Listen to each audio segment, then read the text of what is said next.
क्या नए भारत में सिर्फ दोस्तों की सुनवाई होगी, जवानों की नहीं? राहुल गांधी।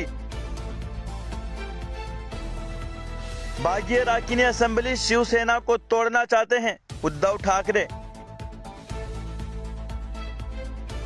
श्रीनगर जम्मू कौमी शाहिरा चौथे रोज भी बंद, बहाली का काम जंगी पैमाने पर जारी।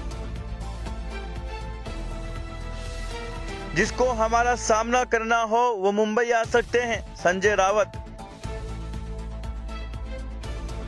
बैंक मैनेजर ने सारिफीन के 6 करोड़ रुपए डेटिंग ऐप पर उड़ा दिए।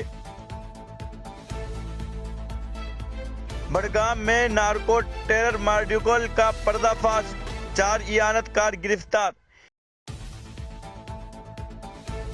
अफगानिस्तान में तबाहकुन ज़लज़ले में मरने वालों की तादाद 1150 हो गई है।